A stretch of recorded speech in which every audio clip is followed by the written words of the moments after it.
Hello, hello.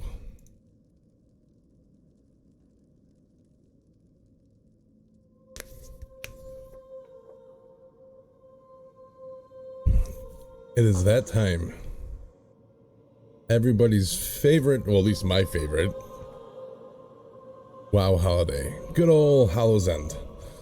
Get to see the guy that we all know that trolls Brill and Razor Hill and Goldshire, the Headless Horseman. But the question always was, who was the Headless Horseman? We all know him for his quippy little lack of poetry, but I personally a fan of it. The sky is dark, the fire burns, you strive in vain as fate's wheel turns. But before that, he was an actual person, right? So I always wanted to tell people who the Headless Horseman was, because he really is one of the most creepy backstories of WoW that we know.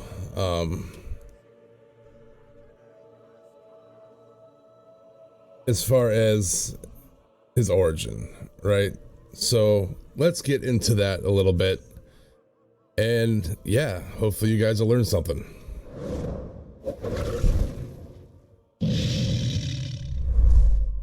So going back, like the original Hallows End happened in, what was it, October 2005, right?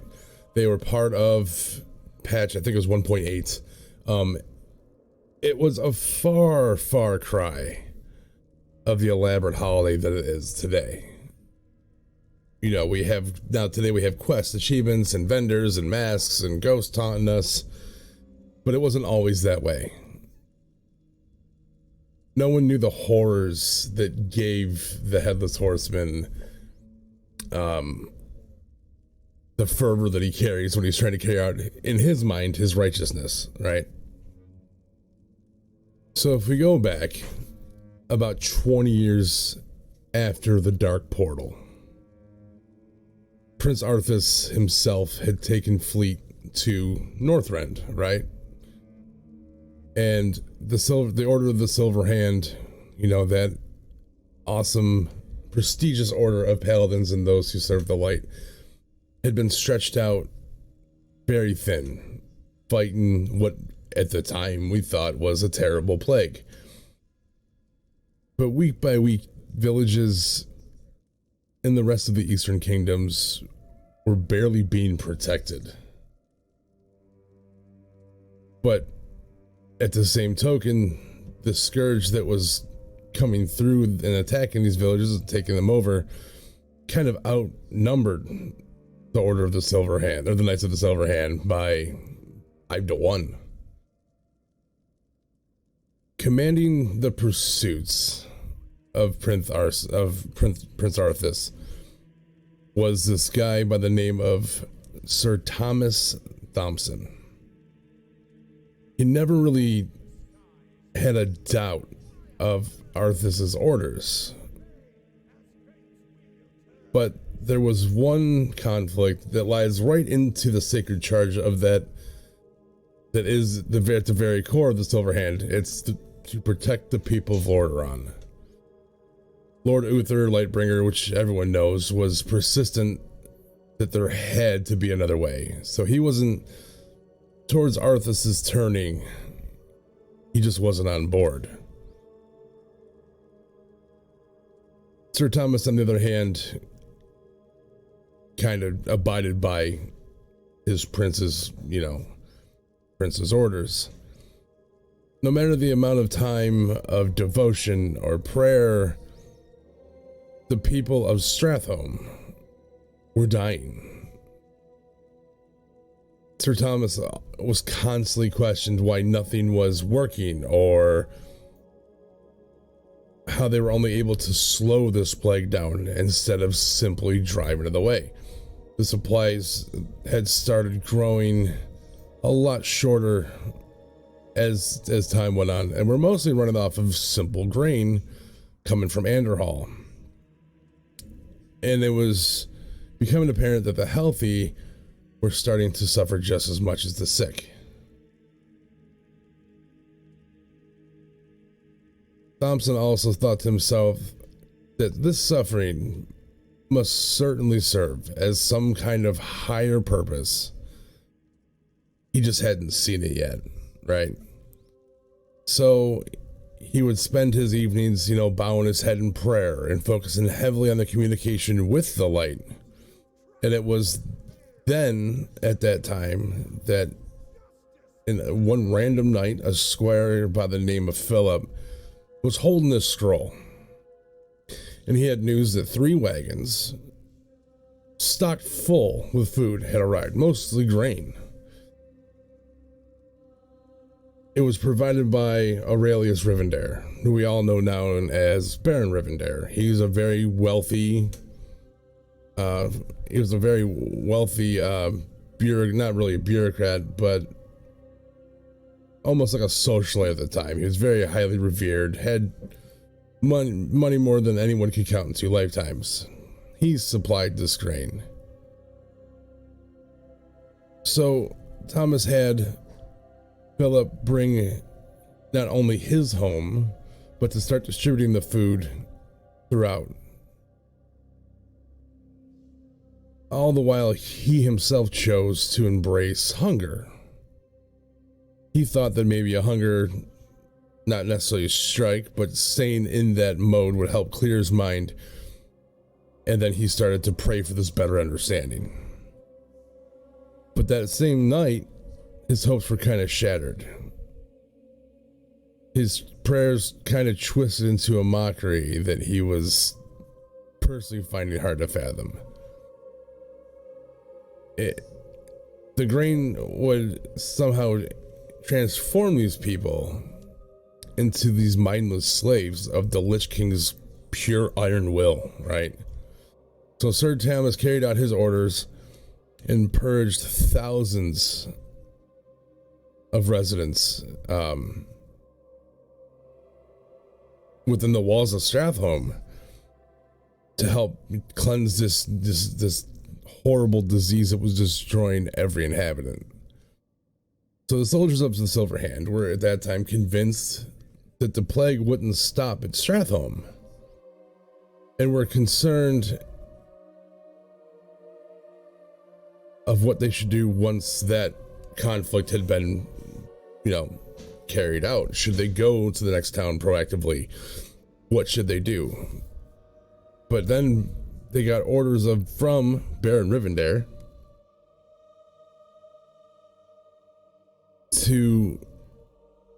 they had gotten word that plague had spread to other townships, to other cities.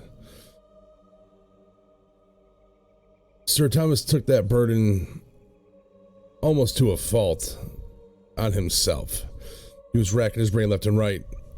What else precaution could have been taken so it didn't get out? They thought it was a concentrated incident. The other knights assured him that amongst the darkness that he has to be able to find some sort of joy to carry on. That joy for him was still realizing that his family was still alive and healthy. For anyone who's made undead, there's an actual reference point. His farmstead is still in the game. The Thompson farm was just southwest of the Agaman Mills in Tristful Glades. So over the 5 days of the Stratholme event, he decided that he should return home. As this was going on, his wife was telling their children that their father would be home soon, while they were carefully rationing what food they had in reserve. Sir Thomas appeared, drenched in scourge blood, because he had obviously cleared a small pocket of undead on his trek home, and informed his wife that along his journey home, King Tyrannus, who at the time, if you think about it, was really substantial. He was the last true king of Lordaeron, Lord Tyrannus Malethil. But the problem was, as the king died, the city of Lordaeron it fell. But the problem lied in who killed the king. It was his son, Prince Arthas himself. So Sir Thomas began to really start to think of when this corruption in Arthas had started, because it obviously hadn't begun just on a whim. He ordered the massacre on Stratholme before he ventured to Northrend. So Sir Thomas obviously thought that something could have gotten in him that had been twisting his thoughts to believe otherwise. He made it known to his wife that the crimes of Arthas were not only the worst of caliber, but they also were far beyond any forgiveness. And he kind of blamed himself for being so foolish for not seeing it sooner, especially holding the prince in such high reverence. But 4 days passed between learning that the king had dropped. He was sitting there with his kids, telling them this elaborate story of a spoiled prince who was charged with retrieving an ancient sword in a man-eating, fish-infested lake in order to save his king of a father who had been cursed into his sleep. But the king would die if the sword wasn't retrieved. The story ended with the prince retrieving the sword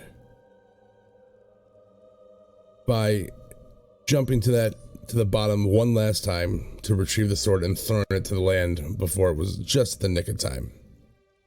But his kids kind of looked at him with a questioning thought, like, why? What was the moral of the story? Why would you tell us a story? And Thomas told the kids, which is kind of the first hint of who he was becoming. He told the children that the king was saved, the curse unmade. The prince's blood his sins have paid. Now we all know the horseman for his, not necessarily riddles, but his little sonnets. So it was with that the children started to realize that, okay, things are changing. My flames have died, left not a spark. I shall send you myself to the lifeless dark. He was more or less telling his children that Arthas was simply always known for taking the easy way out. He'd prefer easy choices than the harder choices, like standing and fighting for Lordran, knowing good people were dying. And that no one said following the light would be easy, for it's hard to be selfless and honorable, because the things that aren't hard can't be heroic. Later that night, Sir Thomas was informed, he informed his wife that there was a powerful sorceress whose father had many nations that lended aid and help. We know her today as Lady Jaina Proudmoore. Jaina also informed Sir Thomas of a whole new continent, the continent of Kalimdor. But it shook his wife completely unsettled. She reminded him that High Lord Morgraine had been making massive success since he acquired that legendary blade, the Ashbringer. And the tides of the Scourge battle were kind of turning in their favor. She then told him, despite what's going on, you can urge me as much as you want. I'm going nowhere. The next morning, the messenger greeted Sir Thomas, giving him a sword and new orders with the words that Prince Arthas again struck and brought down Uther Lightbringer, who, if you think about it, he was kind of the pillar in the Order of the Silver Hand, but now he was dead. He cursed Arthas' name 1,000 times while sharpening this blade for hours, and it was in that time he made it clear to his wife and children that they would be boarding the ship out to Kalimdor to seek safety as soon as possible before reporting to carry out his orders. Many of the Silver Hand's mightiest of paladins had fallen in battle, but yet the same ragged knights of the Silver Hand, who have been going town to town in the Eastern Kingdoms, continued their struggle. The forces of Arthas Menethil, well, I guess at this point we can call him the Lich King, showed zero signs of relenting in their campaign to ravage Lordaeron. But for 4 long, excruciating years, the Paladins kept fighting united, mostly due to the efforts of one man, a man of greatness, High Lord Morgraine. But then he too perished. It was at that point the Silver Hand was just shattered. And in its wake, a new order we all know as the Scarlet Crusade was born. Because of, the Grand Crusader. That was Dathrohan. Convinced that the remaining members of the Silver Hand, we need to make the Scarlet Crusade. Little did we know at the time, and obviously not then, but Dathrohan was actually a disguise for that vicious, twisted dreadlord Balnazar. So needless to say, the Scarlet Crusade was born out of ill intent. It was born out of corruption. It was born out of Fel.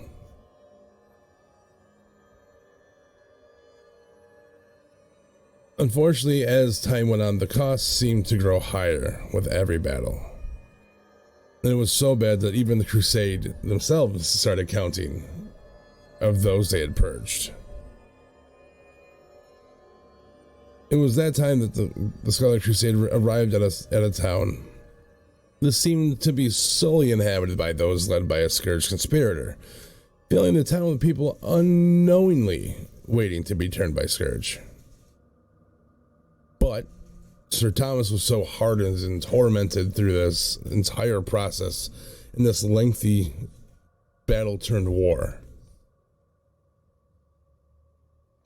that he reflected on the massacre of Stratholme to stop the progress of the Scourge presence. And in that moment, the Scarlet Crusade was then come to the conclusion that they should provide this same town with a swift death.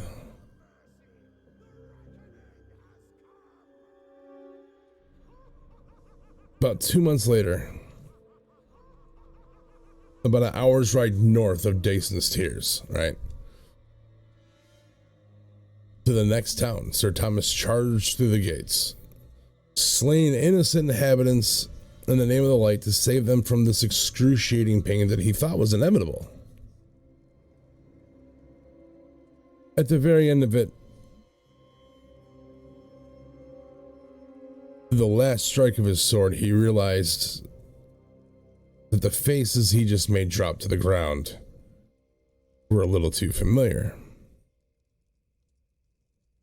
He looked back and realized that the ones he just cut to the ground looking behind him was his very family. His mind began to race, thinking, disbelievingly so, that his family was supposed to be in Kalimdor. He watched them get on the boat. He knew they weren't there. But here they were, dead at his feet, by his own hand. He instantly started screaming, begging for mercy, as he realized he had literally become ruthless. And not only did he murder a family, he murdered his family.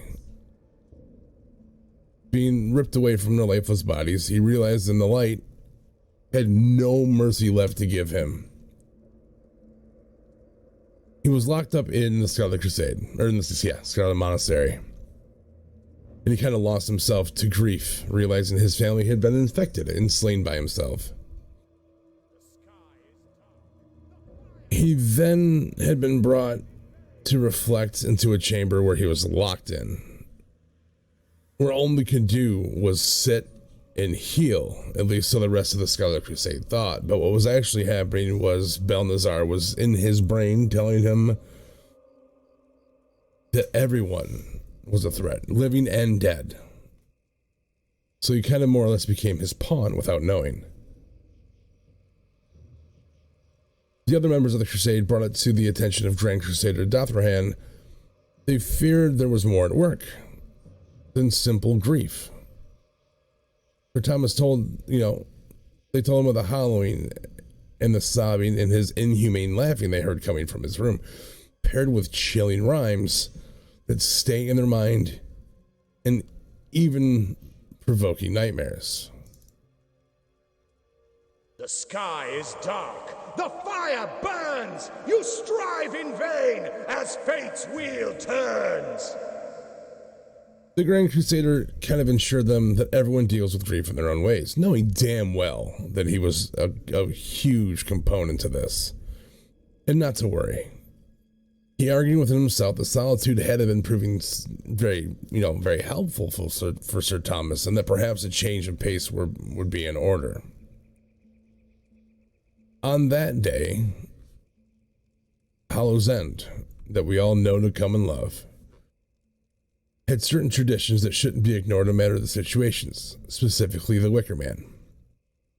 For those of you who don't really know that much about the holiday, the Wicker Man is a gigantic straw effigy people come to from all over Lordaeron to witness. And the legend was that if you were to throw a branch into the Wicker Man's fire, you could burn away whatever you didn't want to take with you into the coming winter. Whether it's fears or sorrows or old loves or new hatreds, you could put it all behind you. So the Grand Crusader Dathrahan persuaded Thomas to join the fight because they knew, well, at least they suspected, that the Wicker Man would be a good place for the Scourge to strike. So they persuaded him to attend the festival. The town still burns, a cleansing fire. Time is short. I'll soon retire. As they get there, of course, a struggle had broken out, and Dathrahan hoped that Thomas would fully embrace the heat of battle, and he did. When his frenzied attacks drew the Scourge's attention, the Scarlet Crusade rallied to defend their comrade. But it was that moment they realized he wasn't really their comrade anymore. He was completely succumbed to his bloodlust and started shouting words of devised truth. One of them, it was really the first time we had heard the echo of who the Horseman would become. Because he simply yelled, "I'll make this land a funeral pyre and end your curse with cleansing fire." Being a pumpkin farmer, you can obviously see the inspiration of where he gets his ideals and his weaponry and his inspiration to morph into what he became. So the Scarlet Crusade was basically they were forced to cut down one of their own. Later that night, outside the sleeping chambers of Sir Thomas within the monastery, the Scarlet Crusade's prayers were more or less just an obscene gesture. The Order's murderous deeds were a direct violation of the light. A travesty that never failed to amuse the malevolent being who steered the Order into its corruption in the first place. And corrupt to its core, the Crusade could give rise to nothing but evil. And little people wonder that only burning Thomas would know that night. It would be the burning of the raw, fell energies as they raced along his body from Balnazar. And he had kind of twisted it to fit and suit his purposes. Balnazar looked at Sir Thomas and said, "Exactly as I'd hoped. Humans, which are so weak and malleable, how you ever to manage to oppose the Legion, I can't fathom it, but you merely delayed the inevitable." And then more or less turned to him and said, "Feel the strength return to your limbs, but it's strength I give you, freely to use as you will, whatever your choice is. I know that they will serve my ends. You will be one of my finest creations." And it's a tribute to the master, Kel'Thuzad. until the day he returns to crush Azeroth. So that could either be taken as if they're talking KT, which is Kel'Thuzad, or the larger pool of Sargeras, but I'm still thinking they're sticking to Kel'Thuzad. So then he emerged, right? Once Balnazzar dripped essential Vel all over him, he was tortured and twisted and became the Headless Horseman, roaring over the town of Brill, reciting his crazy rhymes. Reciting these rapture-esque sayings, and spreading these fires, because in his forever tormented mind, in this window of opportunity every year for Hallow's End, he's no longer fighting for light, fighting for dark. He's doing nothing. He is so caught up and broken at the fact he slayed his own family. He feels it's his duty to purge everyone, living or dead, because they hold the same threat. A lot of folks just kind of see Hallow's End as this time to collect a mount. And there's just the Headless Horseman. A lot of people think of the old Ichabod and Creighton stuff.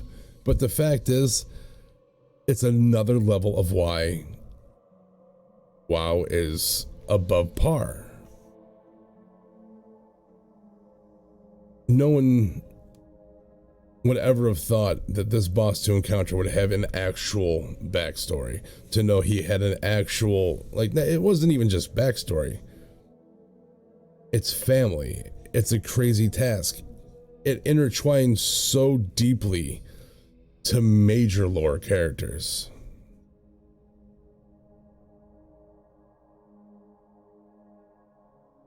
Which is why it still is, and probably always will be, aside from the creepy, aesthetics, if you will, around the towns, it will probably always be my favorite holiday. Because you look at Wintervale, you look at any of the other ones. Sure, they have their tasks, sure they have their feasts, sure they have this, but Hallow's End has a central focus opposing force.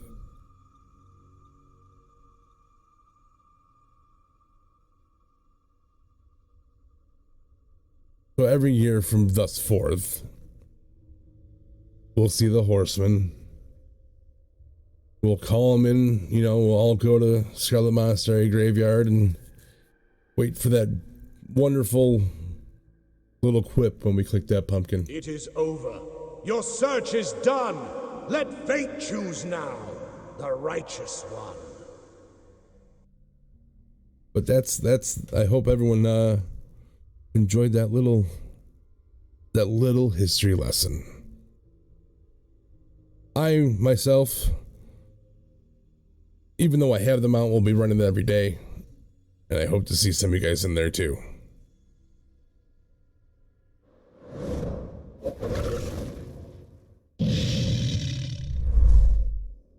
For the rest of the week, I'm taking the next couple of days off. As you've probably noticed, I've been not here the last few days.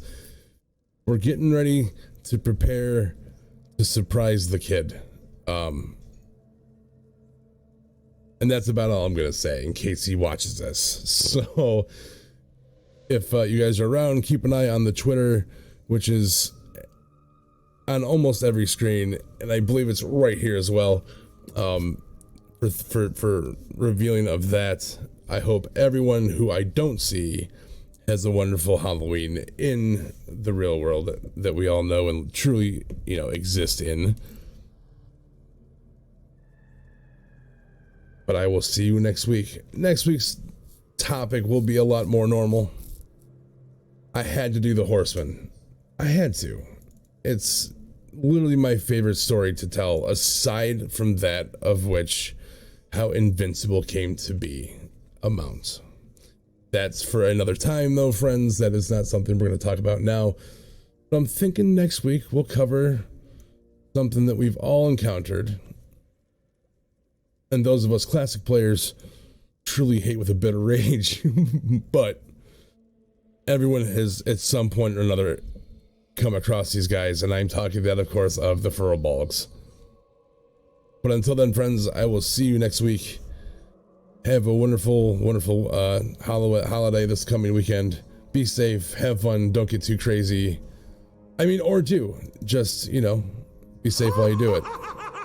See ya.